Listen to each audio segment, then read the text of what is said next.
You see Nathaniel Wood mention you on Twitter? Don't lie about shit like that, dude. Because he's from London as well. So this is a smart move from him.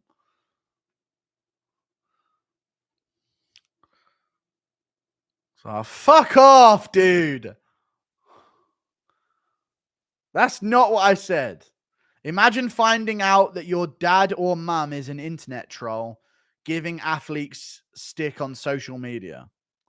That's not... Is that really him mentioning me? It's not at all. It's just... Fuck off, dude. Don't trick me like that, dude. He's obviously not talking about me, guys. Obviously not. Giving stick to athletes on Twitter. Come on. He's not... Nothing is exposed. He just wants people to look at the title. End of. He's irrelevant. Still mad at the Erceg decision. Shit ruined my mood. Same here, dude. Chat, we could be living right now in the Erceg era. And chat, I love not speaking to you guys for a while.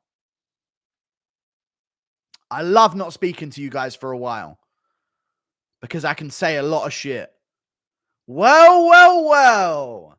Who outdamaged him in round 5 and who said the stats were going to be wrong? Chat, I'm saying this right now, and I'm being 100% honest with you here. I have the best eye for scoring fights live out of anyone in the fucking world. Not only did I say 2, 3, and 4 Erceg on damage, but I also said, and I bet you the Weasel's going to rescore round 5 and it will come back that Erceg has landed the better shots and would have won the fight and would have won round 5. And everyone was like, round 5? I was like, yeah, round 5. Dude, I'm the best at that shit, man. I'm the absolute best at that shit. Dead on. You're not good at predictions. I'm exactly the same bar 1% that I was last year where I was the best on MMA YouTube. So, shut up. Thank you very much. For the $2. Rip Bernard Hill, Theoden in Lord of the Rings. I go now to my fathers, whose mighty company I shall now not feel ashamed. Pantoja beat your boy. Hold the L with some grace. He just didn't. You're going to keep coping, but he just didn't. Even Erceg knew he lost after he heard the first scorecard. 4-1, he was like, damn, they ain't giving me this 4-1 because he's in Brazil. So he knows. His reaction said it all. He knew he lost. He won that, but he knew. Yeah, he won it, but he still felt like he lost. Yeah. Yeah. Because, yeah, people don't understand the scoring criteria. But I do, and I use it to predict fights, thinking that the judges will. But the problem is, when Jake Hadley nearly subbed and finished Cody Durden twice in round 2 of their fight, where Durden didn't do much back to him and they were nearly even on significant strikes, they didn't give the rounds to Jake Hadley. They gave it to Cody Durden on every scorecard, 30-27, even though he nearly finished him with submissions twice in that round. Like really bad positions where he's elbowing his head while he's in a triangle. And they didn't even give him that round. They gave Pantoja rounds for no submission attempts at all. No successful grappling, just holding. And top position in round 5, which he did nothing with. So it's weird. It's a weird scoring system, but it's all good though. I got Erceg. I got the pick right, so I'm all right with it. He won the fight. Like this, don't know if I should chew off my own dangus. There you go. How the fuck did Uncle Chael score it 5-0 for Pantoja? People aren't watching his content anymore because he does just waffle. So now he has to have an outrageous take for people to click. Other than that, I like Chael though. I think Chael's cool, dude. Other than that, though, he's just wrestling coping because someone got a takedown. They win. They refuse to accept the new rule set. So did the judges, though, so you can't blame him. Luke Thomas doesn't think Erceg was robbed. He's dumb and he doesn't understand the scoring criteria. As simple as that. It's very easy to score fights. It's very clear who hasn't read the criteria. Thank you. Rob Whittaker with the Aussie bias says 4-1 Pantoja. Hasn't read the criteria. Doesn't know what he's talking about. Him saying that removes his argument that he thinks he beat Adesanya in the rematch.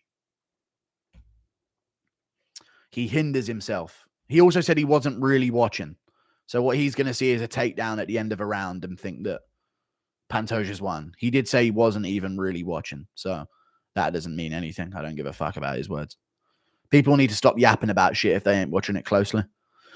Does the criteria apply to Diddy P beating Sean? No, I literally just said it doesn't have a clear criteria on, because remember the Weasel gave it to Drickus. You got to remember the Weasel gave it to Drickus. So the criteria that the Weasel used gave it to Drickus.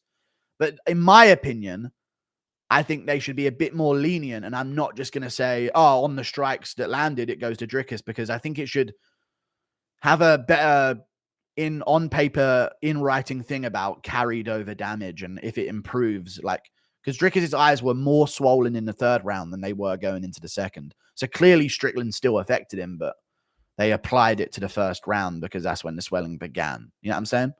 Erceg clearly won. Chat is... I think chat is just looking for rage bait on me most of the time. And it kind of is annoying these days because I do not like it. It's lame. We don't ever get to like rejoice or be on each other's team about something. But yeah, new chat's just dumb as fuck. Don't say chat. Just say new chat. They're all dumb little tards. Thank you, Saitama. Expect a better Umar versus Cory. He was coming off a year layoff and surgery and had a bad hand injury.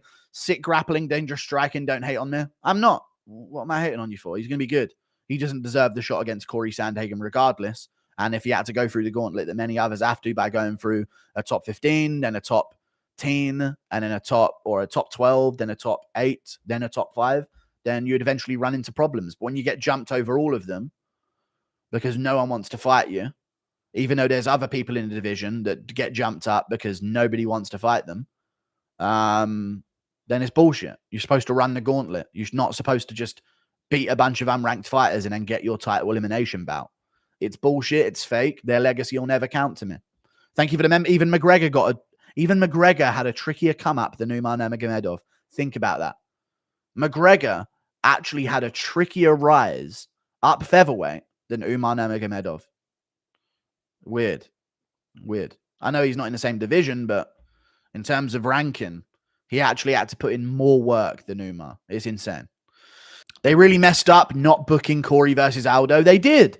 I don't know why they wouldn't. It's a bigger fight. The only reason to not is to want a champion from that certain region. It's not star power. It's not like Umar is like, wow, what a superstar. He's a name. But it's not over Aldo in terms of a big fight you can put on. So it's just like they must just want someone from that region. It's no longer about skill. It's no longer about legacy. It's no longer about merit. It's quite simply about geopolitics. We have to have talent from everywhere, even if the talent doesn't exist there. I'm not saying the talent doesn't exist there, but they just need, because if they're going around the world to Saudi and Abu Dhabi now more often, what are they going to headline it with? Couple haram dudes? No, they need fucking Umar Nurmagomedov or Ankalaev. It's lame, but that's just how the sport's going to be. Same thing when they started going to Paris. Why did they sign Charrier instead of Vucenic and Hughes? Now PFL has Hughes. Want to know why? UFC's already got Ireland. They had McGregor. They don't need anyone else. They have Ian Gary. Thank you for the $2. Aljo Evloev rumors. Who wins? I'll probably go Evloev. I think he'd out-scramble him. Thank you for the $2. I think he could push a bit more as well. So I go Evloev.